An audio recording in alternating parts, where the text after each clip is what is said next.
Spoilers ahead. Watch out, and take care. The movie begins with a famous sniper getting ready for his mission. He locks and loads his gun, while a woman gets ready for her big date. She puts on some makeup, and looks out of her window to notice a convoy of heavy vehicles entering her mansion. The sniper watches on, as a mafia boss makes his way inside the mansion. The mafia man gets inside the hot tub, and is ready to get freaky with his lady friend, but that's when the sniper lands a killer shot and blows open his skull. Now, we finally get to see the sniper's face, as he looks at himself in his hotel room mirror. Feeling sorry for himself, he finally gives in, and shoots. He is given an honorary farewell at his funeral, and then we see another sniper named Brandon Beckett, standing by his grave. His boss, Richard Miller, shows up and has a word with him. They both discuss the dead sniper's unfortunate death, and Brandon starts to have second thoughts about his own way of life. However, Richard tries to recruit him for another job down in Colombia. Brandon walks away from Richard at first, but is followed and offered to become a part of the Joint Task Force. It's a lucrative opportunity for Brandon, especially because his father, Thomas, is the head of the task force. Richard doesn't even consider Brandon's wishes, and sends him on a flight to Bogotá. Brandon reluctantly goes to his destination, where he is greeted by a rather enthusiastic driver. Brandon is concerned about the scar on his face, but it just turns out to be a wild girlfriend. Now Brandon reaches his base of operations, where he meets his new spotter, Santiago. After that, he meets Captain Garza, who is the head of the task force. More importantly, Brandon meets Thomas, who is happy to see his son. Now, it's time for the mission briefing, and Brandon is told about Jesus Morales, a Colombian cartel chief, who is the prime target. Morales is part of the family of six, which is notorious for all kinds of crimes, including drug trade and murder. Brandon is told that Morales' rival, Diego, was killed by a professional sniper, and we learn that this is the same person from the opening scene, thus fueling suspicions that Morales hires American snipers for his work. Suddenly, Kate Estrada makes her appearance, and tries to act bossy with all the men in the room. She starts off the briefing, and tells everyone that the mission to infiltrate Morales' hideout has been moved up by a day.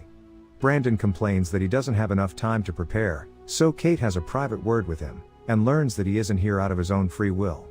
Regardless, she decides to go ahead with the mission anyway. The next day, Brandon and Santiago camouflage themselves and set up their sniping positions, while Kate Garza and their team, Alpha, position themselves closer towards Morales' suspected hideout. Thomas watches all the action from a control room, and is confronted by one of his colleagues, Agent John Sampson, over the risks associated with this mission. As Team Alpha moves forward, the snipers cover 300 degrees worth of view, from the southern ridge. Thomas authorizes the attack, and Kate ushers Team Alpha to go ahead into the hideout. A tense sequence follows, as the team enters the house, but this turns out to be a trap, and a bomb is set off. The massive explosion injures everyone, and then we learn that there's another sniper on site. The sniper, also known as El Diablo, attacks and injures Garza, so Kate tries to help him out. However, El Diablo lands a deadly shot on Garza. Brandon is unable to locate El Diablo, so the team comes back to the base, defeated. John is upset with the way things have gone down, and he demands an explanation. Thomas states that El Diablo is a professional, and actually wanted to kill Kate, but Garza had just gotten in the way. John wants to end the mission right now, but Kate pleads with him not to pull the plug. Brandon puts in a word, and requests for 48 hours so that they can at least find out El Diablo's true identity. Thomas allows this request, and then he warns his son against the sniper. Later, the team enters a hideout spot, but Brandon isn't pleased with how open it is to a sniper attack. Meanwhile, El Diablo gets busy with his girlfriend, Mary Ramos, but gets interrupted by a phone call. His informant tells him that Kate is together with Brandon, so he needs to act fast. At the safe house, Kate thanks Brandon for helping her with John, and then they have a word about how difficult it is being in the army. Now, both of them discuss how El Diablo was able to pull off such an impossible shot. Kate says she only wants to find Morales, but Brandon scolds her for having such a narrow-minded view.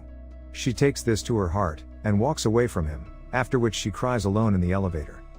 Later, she goes to a local bar for a drink, but gets harassed by a couple of weirdos. She takes care of them, and then she meets Father Carlos, hoping for some advice. Carlos asks Kate to let go of the mission, but she cannot afford to give up something she's worked on for so long. Carlos eventually states that El Diablo will lead her to Morales, but she cannot let him know her name, otherwise he will kill her. Kate is ready to take the risk, so Carlos agrees to help her out.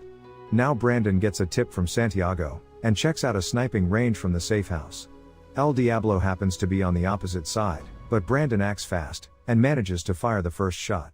El Diablo is able to evade the shot, and fires his own bullet, but Brandon avoids it with ease. Thomas and his team find the bullet fired at Brandon, and send it to Richard for analysis. The team is surprised to see how advanced the bullet is, and then Richard has a brief reunion chat with Thomas, as they are old friends. John asks to get back to work, but Richard is upset with him for not having a safe house that is actually safe.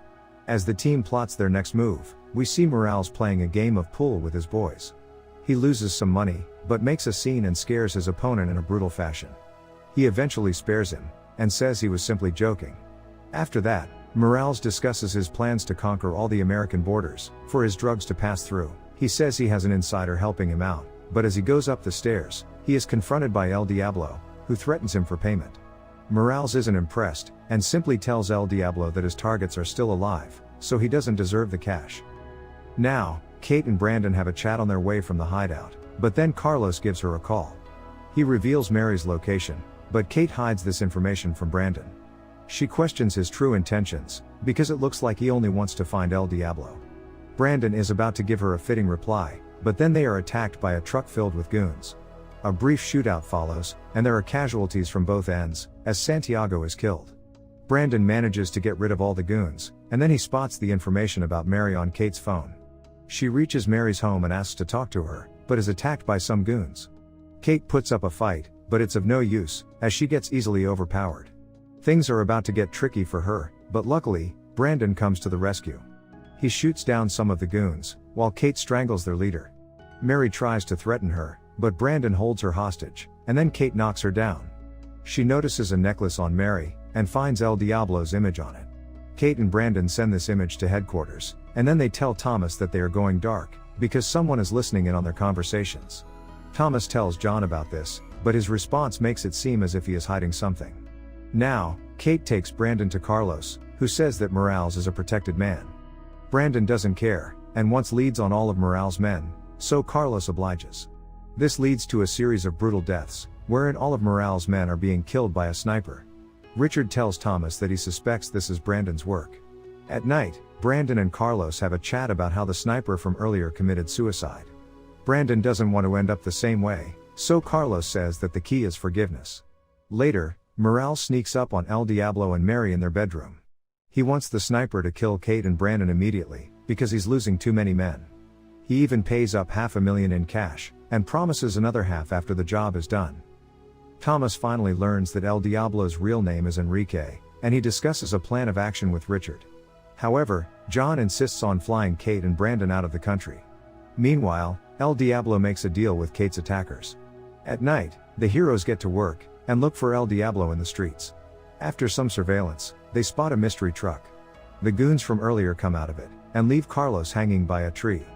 Kate wants to go save him, but Brandon stops her, knowing it's a trap set by El Diablo. Time runs out, so Brandon shoots the rope to save Carlos, but El Diablo spots his rival and snipes at him. After that, he kills Carlos in cold blood.